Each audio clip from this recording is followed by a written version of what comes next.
तो जय श्री राम दोस्तों। कैसे हैं आप सभी लोग।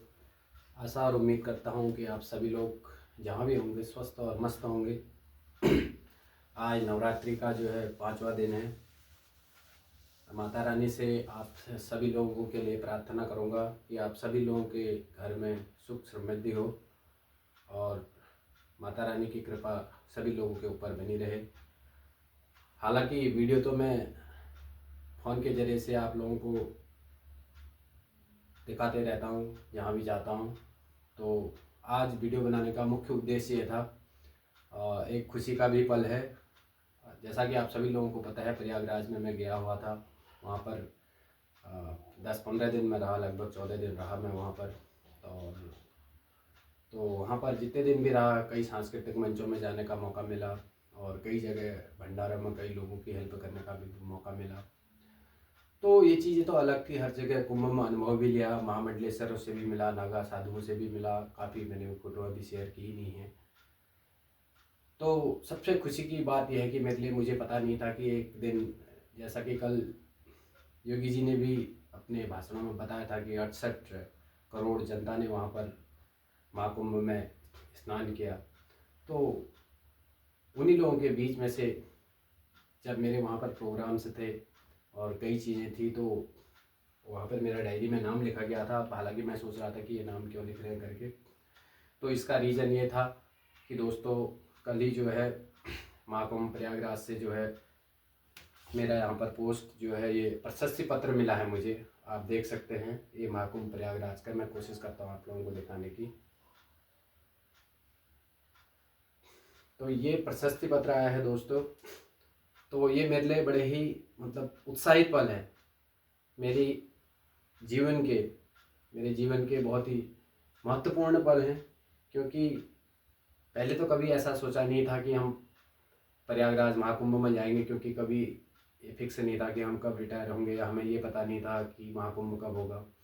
तो जैसे ही मेरा सौभाग्य ये था कि जैसे ही मैं रिटायर आया तो महाकुंभ भी लग गया और मुझे वहाँ जाने का सौभाग्य भी मिला और मुझे हिम्मत भी मिली। तो ये जो प्रशस्ति पत्र है दोस्तों, इसको बाद में आपको मैं अपने फेसबुक पेज पे और सोशल मीडिया के जितने भी पेज हैं उस पर दिखा दूंगा स्पष्ट फ़ोटो, क्योंकि अभी दिख नहीं रही होगी। तो मेरा अनुभव ये रहा वहाँ पर कि कभी ये नहीं सोचा था कि 2-4 जो महामंडलेश्वर थे वहाँ पे हमने सेवाएं भी की, क्योंकि बचपन से ही ये चीज़ें हम में आई हुई हैं। चाहे घर में शादी बारात हो, कुछ भी हो, तो सेवा करने का भाव अपने आप ही बचपन से ही था। तो वहाँ भी मैंने सोचा कि कुछ करना है नहीं, तो क्यों ना हम सेवा ही कर लें। तो कई लोगों के जो वहाँ पर रहन सहन, जो बाहर के लोग आते हैं, हमारे उत्तराखंड के ही नहीं या मेरे क्षेत्र के ही नहीं, जो भी लोग आते थे, कई लोग, एक काउंटर पे मैं बैठा हुआ था, तो वहाँ पर लोगों को एक जिम्मेदारी दी जाती है कि भाई आप कहाँ से हैं, क्या है। अगर कोई सेवा भाव करना चाहते हैं तो हमने भी कर लिया। 2-2 3-3 घंटे बैठते थे, कर लेते थे। किसी की सेवा करनी है, किसी को रूम बुक कराना है, वो कराना, वहाँ फ्री सेवाएँ थी। बस सिर्फ उनको पर्ची देनी, सेवाएँ करनी है। तो जो मुख्य मुख्य भंडारे थे उसमें मैं भी रहा। और उसके बाद जो वहाँ का जो सांस्कृतिक कला मंच है, तो मैंने सोचा क्यों ना हम भी, यहाँ पर इतना अच्छा मौका है, 2-4 भजन गा लें। 1-2 भजन गाए मैंने। हालांकि जो महाकुंभ प्रयागराज का जो भजन था आप लोगों ने वो सुना भी होगा, प्रथम यज्ञ वाला। मैं चाहता हूँ कि 2 लाइन उसको गा भी दूँ। प्रथम यज्ञ भूखंड धरा पर आर का गाज है। प्रथम यज्ञ भूखंड धरा पर आर का गाज है पावन संगम की धरती, ये प्रयागराज है, ये प्रयागराज है। तो दोस्तों, इस भजन को मैंने वहाँ पर गाया था, लोगों ने काफ़ी सराहा। और जब बात यह आई कि भाई ये बंदा कहाँ का है, तो जब वहाँ पर परिचय पूछा गया, उन्होंने लिखा तो मैं भूतपूर्व सैनिक, और मैंने अपना नाम दीपू मेहरा ही बता दिया। तो वहाँ पे जो मंच संचालक थे, वहाँ पे हज़ारों की भीड़ में, और उन्होंने काफ़ी मेरी सराहना की और काफ़ी मुझे सम्मानित भी किया, शॉल उड़ाकर, 2-3 मंचों में शॉल उड़ाकर और वो चीज़ करके। और ये प्रशस्ति पत्र आएगा करके मुझे इतना पता नहीं था। इसके अलावा दोस्तों, मैं कई महामंडलेश्वरों से मिलने गया, तो वहाँ पर अपना अनुभव बताया और वो चीज़ें देखी, उन्होंने देखा।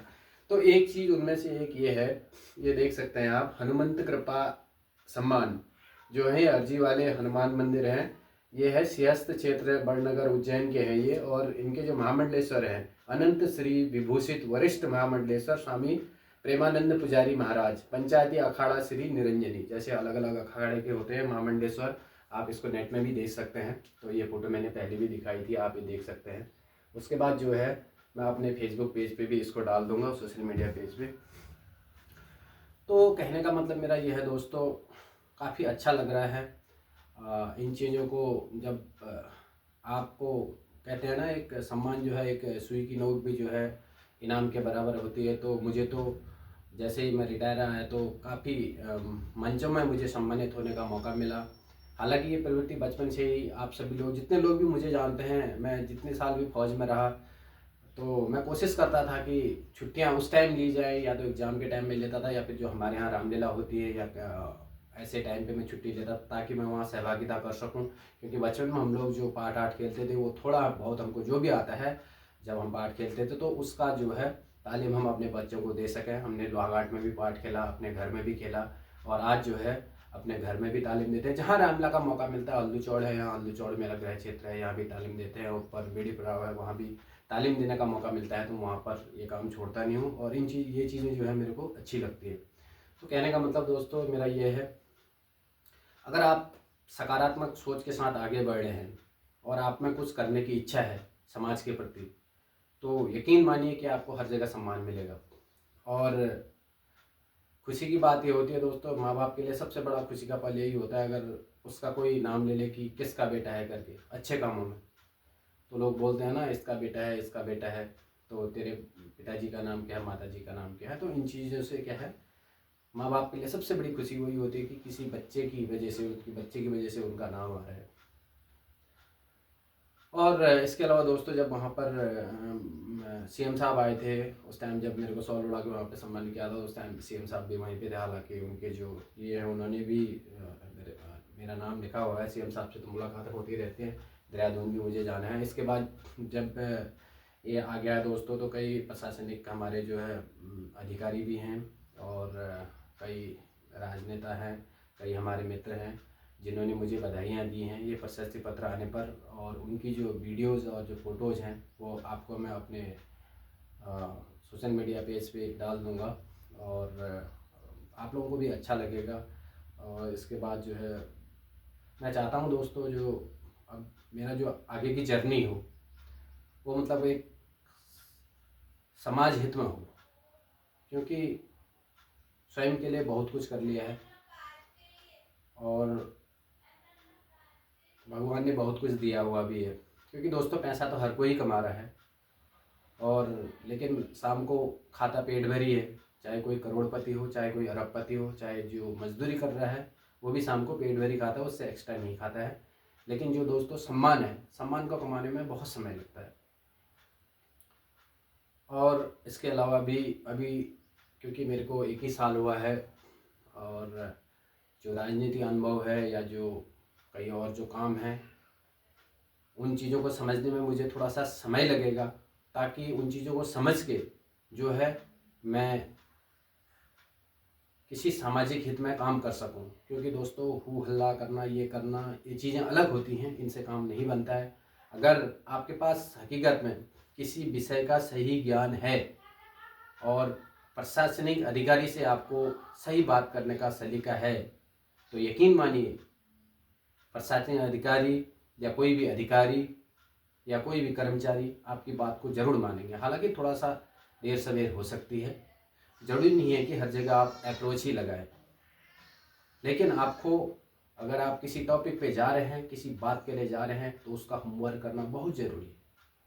तो यही मेरी सोच भी है दोस्तों, क्योंकि समय लगता है चीज़ों को समझने में, और राजनीति तो विशेषतर, क्योंकि दोस्तों आपको पता है 20-20 साल लोगों के लग जाते हैं राजनीति में, फिर भी वो वहीं के वहीं रहते हैं। और हमारा तो कोई नंबर ही नहीं है। और क्योंकि एक सैनिक, तो आप लोगों को पता है, भारतीय सेना का जो सैनिक है वो तो सिर्फ अपनी ड्यूटी से मतलब रहता है। उसे 1-2 महीने की छुट्टी मिलती है, वो ऐसे ही परिवार में निकल जाती है। ऐसा ही हर किसी का होता है। हालांकि हम किसी परिचय के मोहताज नहीं हैं। हमारे आगे भारतीय सेना, जिस पे मुझे गर्व भी है और हमेशा रहेगा, वो लगा हुआ है।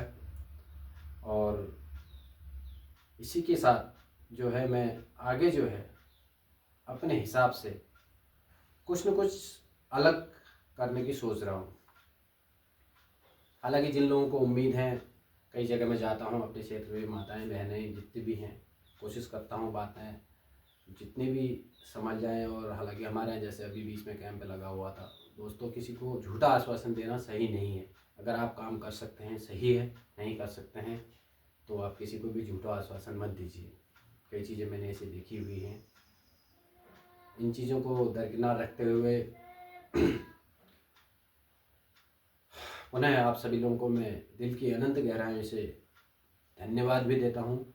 और माँ गंगा की ऐसी कृपा हमेशा मुझ पर बनी रहे। और क्योंकि दोस्तों ये प्रशस्ति पत्र नहीं है, ये मेरी ज़िंदगी की बहुत बड़ी कमाई है और ये हमेशा रहेगी जब तक मैं रहूँगा, या फिर अगर जब तक मेरे बच्चे इसको संभाल के रखेंगे। और ये महाकुंभ की याद है 144 साल बाद आए ना आए, बट ये हमेशा मेरे पास रहेगा। मेरी ये कमाई है। जैसे सेना में हमारा आई कार्ड हमारी जान होती है, हमारी जान से ज़्यादा होता है, क्योंकि हमको सिखाया जाता है आपकी गर्दन कट जाए परंतु जो आपका आई कार्ड है वो कभी गुम नहीं होना चाहिए, आपकी राइफल गुम नहीं होनी चाहिए। तो ऐसा ही ये भी सिविल का एक सम्मान है दोस्तों। हालांकि कई मंचों पे हल्द्वानी में अभी सरस मेला हुआ था, अमर उजाला का हुआ था, कई जगह आप लोगों के आशीर्वाद से मुझे सम्मानित होने का मौका मिला और कई जगह मिलते रहता है। और ऐसे ही मैं आगे चलने की कोशिश करता रहूँगा। और आप लोगों से भी चाहूँगा, अगर आप लोग जितना मुझे अगर किसी सही चीज़ के लिए अगर एडवाइस कर सकें तो अपने, जब मैं वीडियो अपलोड करूँगा तो अपने कमेंट्स के ज़रिए भी कर सकते हैं। और जब भी मेरी कभी ज़रूरत हो, और सही कामों में होनी चाहिए दोस्तों, और वहाँ तक मेरी पहुँच भी होनी चाहिए। अगर हाँ, अगर मैं कर सकता हूँ, किसी की हेल्प कर सकता हूँ तो ज़रूर करूँगा। यकीन मानिए, जो लोग जानते हैं, जिन लोगों को पता है कि दीपू मेहरा अगर कहता है तो करता ज़रूर है, अगर नहीं कहता हूँ, अगर जो चीज़ नहीं हो सकती तो नहीं हो सकती। वीडियो काफ़ी लंबी हो जाएगी, अगली वीडियो में ज़रूर मिलूँगा। पुनः आप सभी लोगों को प्रणाम। जय माता की, जय श्री राम।